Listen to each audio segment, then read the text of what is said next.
This is a short, 5 to 10 minute summary of Week 2. AI security is system security. The full session goes deep on prompt injection, RAG risk, output handling, tool abuse, and a full worked case study. This version hits the one skill that actually matters, taking apart an AI security case across 4 dimensions instead of reaching for one buzzword. Here's the thesis this whole session is built on. AI security is system security with a probabilistic decision core. The model is an important part of the attack surface, but it's neither the only possible point of failure nor automatically the cause of every incident. It sits inside an application, receives data from sources of wildly varying trustworthiness, and can sometimes trigger real-world actions. Almost every misdiagnosis in this field comes from forgetting that sentence. Anyone doing AI security almost inevitably lands on prompt injection first. It's vivid and easy to test. That's exactly where a dangerous habit takes root. Every undesired behavior gets called prompt injection, regardless of whether it was actually context manipulation, a broken access control, unsafe output handling, or tool abuse. A single label almost never fully describes a case. A resilient analysis asks 4 separate questions instead. What was the mechanism? Where does the flaw sit architecturally? What was the actual impact? And what type of finding is this? Mechanism describes the causal trigger, how the behavior came about. Architecture zone locates the vulnerability, and it's decisive for the remedy. A cross-tenant leak is not fixed by phrasing the system prompt more forcefully. If the retriever loads disallowed documents, the fix belongs in the retrieval path. Impact describes the effect on a protected asset, anywhere from no relevant damage up through disclosure or unauthorized action. And finding type asks how the result should be assessed, a genuine security issue, a reliability issue, or, for now, just an interesting effect. Same case, for separate answers. That's the difference between a label and a diagnosis. Prompt injection is not a synonym for bad prompt. Its core is a confusion of authority. Untrusted content enters the model context and gets treated there not merely as data, but as a controlling instruction. System instructions, user input, RAG documents, tool returns, and chat history all end up in one shared context, and the model has no built-in way to rank who's allowed to give it orders. In direct injection, the instruction comes straight from the user. In indirect injection, it hides inside a document, website, or tool result, which means the user doesn't even have to type the dangerous text themselves.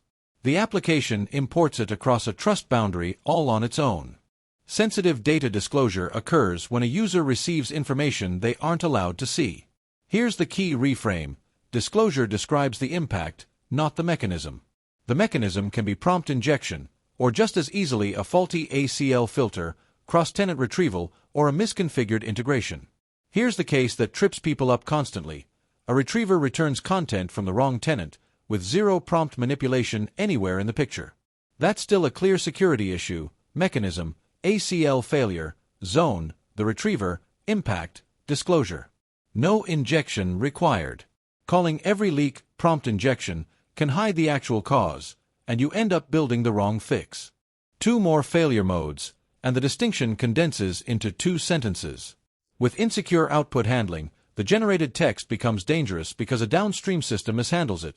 An LLM produces HTML with a script tag, the front end renders it unfiltered.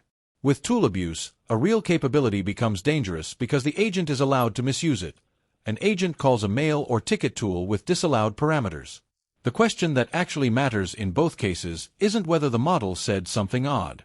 It's whether the system produced an effect that should never have been allowed to occur in the first place. And both classes can appear in the same attack path. That's not a contradiction, it's a multi-stage chain. For any new case, run this in 5 steps, always in this order. Determine the mechanism. Where did the fault-triggering information come from? Locate the fault zone. Which component should have prevented the path? Establish the impact. What data, action, or integrity was actually affected? Determine the finding type, security, reliability, or just an interesting effect for now. And check the evidentiary strength. Is it reproducible, stable across wording variants and models?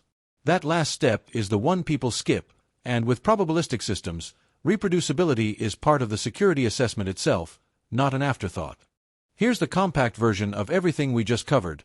Mechanism, plus architecture zone, plus impact, plus finding type, plus reproducibility. Prompt injection is often the path of manipulation. RAG is often the affected architecture zone. Sensitive data disclosure is often the damage. Insecure output handling describes unsafely processed model text. Tool abuse describes misused system capabilities. Whoever keeps these layers separate is no longer analyzing something with prompts. They're doing real system security, right where models, data, permissions, and real-world actions actually meet. That's the 5 to 10 minute version of Week 2. For the full session, with a complete breakdown of RAG risk categories, a full worked case study from planted document to data exfiltration, and 10 tricky edge cases scored end-to-end.